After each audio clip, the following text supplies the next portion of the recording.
Hello, welcome to this video. इस video में हम जानेंगे बैंकिंग क्या होती है, जिसमें कि बैंक की रोल क्या है, types of the bank, function of the bank and then balance sheet of the bank. First, bank क्या होता है? बैंक जस्ट एक फाइनेंशियल इंटरमीडियरी है जो एक डिपॉजिट एक्सेप्ट करता है और लोन प्रोवाइड करता है। उसके बाद रोल, बैंक के रोल क्या होते हैं? सेविंग की हैबिट को इंकरेज करना, intermediary between people having surplus amount and those who in need of the money, then business transaction facilitate करना, लोन प्रोवाइड करना, एडवांसेस देना, देन क्रेडिट प्रोवाइड करना इंडस्ट्री के अंदर। Then we come to the types of the banking. What are types of banking? So central bank, RBI, Reserve Bank of India is a central bank. Cooperative bank, urban cooperative, rural cooperative। Cooperative bank होते हैं कि group of people जहाँ पे उनकी collective ownership होती है, इसमें उन्हें कहते हैं कोऑपरेटिव बैंक।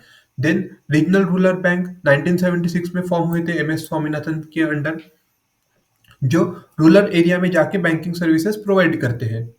तो अभी तो दिखते होंगे आपको कि गांव में अगर बैंक मिल जाएंगे, लेकिन 1976 उस समय बैंक्स नहीं थे, तो तब आरआरबी का गठन हुआ था। Then specialised bank, IDBI, EXIM bank, NABARD, SIDBI, ये सब क्या स्पेशलाइज्ड बैंक है, इसमें आप जाके अकाउंट नहीं खोल सकते।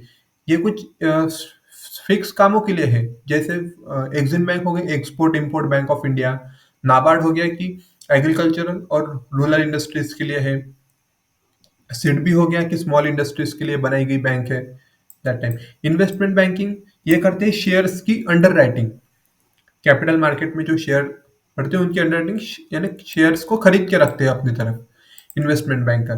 Then merchant banker, merchant banker are like venture capitalist. Shark tank में जैसे आपने देखा होगा कि कंपनी का शेयर्स खरीद के उन्हें पैसा प्रोवाइड किया, ये हो गए merchant banker. Then payment bank and small finance bank, ये आरबीआई ने 2014 में लॉन्च किया था नचिकेत मोर कमेटी के अंडर, जिसमें पेमेंट बैंक में आपने Airtel payment bank, Jio payment bank, Paytm payment bank, ये सब देखे होंगे। और उसके बाद फॉल्स small finance bank, Ujjivan small finance bank, they are same like commercial bank, but इनका दायरा कम होता है बिजनेस का। देन हमारे रेगुलर यूज में जो आते हैं उन्हें कहते हैं हम commercial bank. H D F C, ICICI bank, bank of Mauritius, Singapore, ये हो गए कमर्शियल बैंक। जो कमर्शियल बैंक में भी टाइप होते हैं, public sector, private sector and then foreign. Public sector bank जिसमें 51% से ज्यादा ओनरशिप हो गवर्नमेंट ऑफ इंडिया की, उन्हें कहते हैं public sector bank. SBI, bank of India, union bank of India, these are public sector bank. ऐसे 12 बैंक है। Then private sector bank, axis bank, HDFC bank, yes bank, जहाँ पे private sector की holding है 51% जाना, वो हो गया प्राइवेट सेक्टर बैंक। और फॉरेन बैंक, फॉरेन बैंक की डेफिनेशन ये है कि बैंक जिसके हेडक्वार्टर इंडिया से बाहर हो, उन्हें कहते हैं फॉरेन बैंक, लेकिन इंडिया में बिजनेस करते हैं। Bank of Mauritius, SBM bank, bank of England, इनके सबके अकाउंट आपको मिल जाएंगे इंडिया में, ब्रांचेस मिल जाएंगे। तो ये हो गए हमारे commercial bank. Then comes function of the bank, function of commercial bank specially. So bank के दो कमर्शियल फंक्शन होते हैं, primary function and the secondary function. Primary function क्या होता है?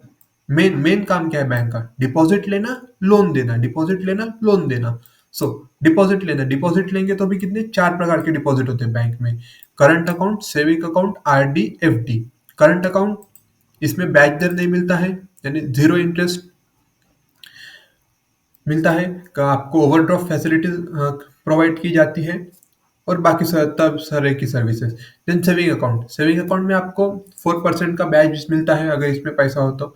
आपको ओवरड्राफ्ट की फैसिलिटी नहीं होती है, जो आपको बैंक के साथ अप्रूव करवानी पड़ती है, मिलती है कई दफा। Then RD, continuous time interval में आप इसमें पैसा डालते रहते हो, जैसे एक दिन, 7 हफ्ते, 7 दिन, एक महीना, एक कंटिन्यूस इंटरवल में आप पैसे डालते रहते हो, और आपको जो कम ओवरऑल इंटरेस्ट है वो एक एफडी के जैसा इंटरेस्ट मिलता है आरडी को के ऊपर। डेली वेजेस वाले लोग इसे प्रेफर करते हैं। देन फिक्स डिपॉजिट, लमसम आपने डिपॉजिट कर दिया है 1 साल, 2 साल, 7 दिन, 15 दिन के लिए, तो हो गया आपका एफडी, जिसके ऊपर सेविंग से ज्यादा इंटरेस्ट मिलता है आपको yearly. Then comes loan and advances, function of the bank में loan and advances. Difference between loan and advance. Loan होता है लॉन्ग टर्म, एडवांस होते हैं शॉर्ट टर्म। सो लोन भी अगर देखे जाए तो लोन के भी टाइप है। फर्स्ट होता है सिक्योर्ड लोन, अनसिक्योर्ड लोन। अगर आपने कुछ कोलेटरल रखा है उस लोन के पीछे, अगर मैं घर गाड़ी के ऊपर लोन लेता हूँ तो मेरी गाड़ी उसमें कोलेटरल हो गई और मैंने पैसा लिया। गोल्ड लोन लेता हूँ तो गोल्ड बैंक को गिरवी रख दिया और पैसा ले लिया, तो ये हो गया secured loan, collateral. And unsecured loan, credit card is an unsecured loan. Then mortgage. Mortgage कब कहते हैं? जब कभी इमूवेबल प्रॉपर्टी के ऊपर लोन लिया जाए तो उसे मॉर्गेज कहते हैं। House loan, plot loan, land के ऊपर loan, heavy machineries which are install in some specific place, उनके ऊपर का लोन जिसे मूव नहीं किया जा सकता एक जगह से दूसरे, वो हो गया मॉर्गेज। Then pledge. प्लेज किसे कहते हैं? जब शेयर्स, एक्चुअल पोजीशन दे दी जाती है हमारे लोन की, कोलेट्रल की। जैसे गोल्ड लोन, शेयर को प्लेज किया जाता है, गोल्ड लोन को प्लेज किया जाता है। तो ये हो गया प्लेज करना।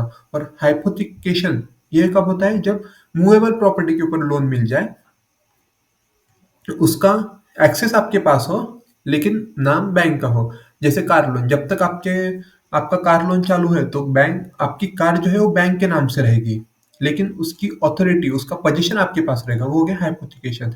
अब आता है रिवर्स मॉर्टगेज। ये कैसा है? गवर्नमेंट ने लॉन्च किया है रिवर्स मॉर्टगेज।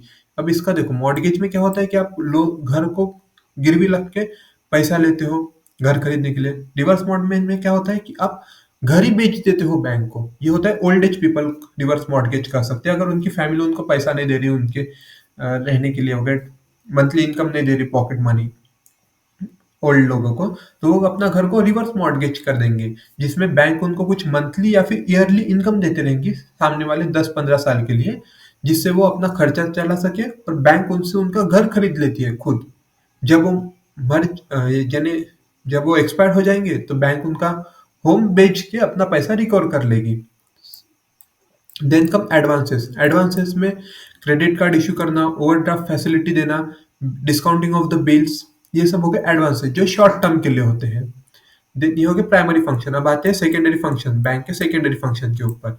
सेकेंडरी फंक्शन क्या है? Letter of credit, locker facility provide करना, forex, INR to dollar, dollar to INR, ये ट्रांजैक्शन करके देना।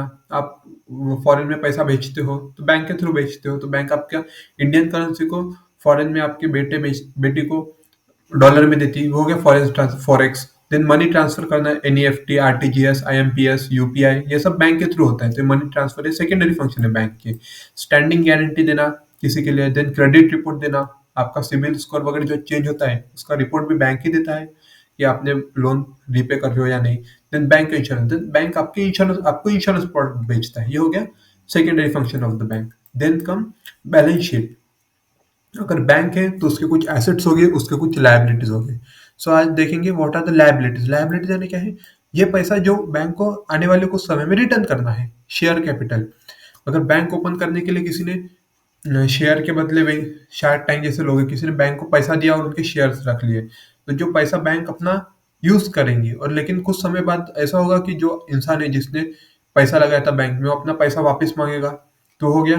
तो शेयर कैपिटल भी जो आया है तो वो लायबिलिटी हो गई। रिजर्व फंड, बैंक को हर साल प्रॉफिट हो रहा, लेकिन बैंक को प्रॉफिट किसी में डिस्ट्रीब्यूट नहीं कर रहा, वो अपने बिजनेस एक्सपेंशन में लगा रहा। तो ये हो गया reverse reserve fund of the bank, जो जो कभी ना कभी बैंक को रिटर्न करना ही है।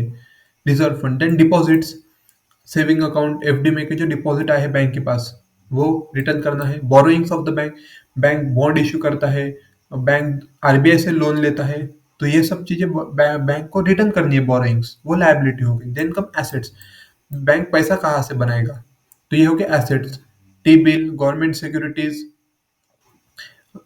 ये सब चीजें एसेट्स में आ गई। डिस्काउंटेड सिक्योरिटीज, डिस्काउंटिंग जो करता है बैंक, उसके जो सिक्योरिटीज आती है बैंक के पास, तो वो। देन इन्वेस्टमेंट, बैंक का खुद का इन्वेस्टमेंट पोर्टफोलियो होता है, बैंक भी पैसा लगाता है कहीं और, तो हो गया इन्वेस्टमेंट। और मेन है जो लोन देता है ना बैंक, उनसे बैंक बहुत ज्यादा कमाता है। और लास्ट में आता है cash with RBI, CRR, cash reserve ratio, जो एक अमाउंट बैंक हमेशा अपने डिपॉजिट का आरबीआई के साथ मेंटेन करता है, वो भी आरबीआई का एसेट, बैंक का एसेट ही हो गया है। Okay, so this is overall about the banking in India. Thank you so much for watching.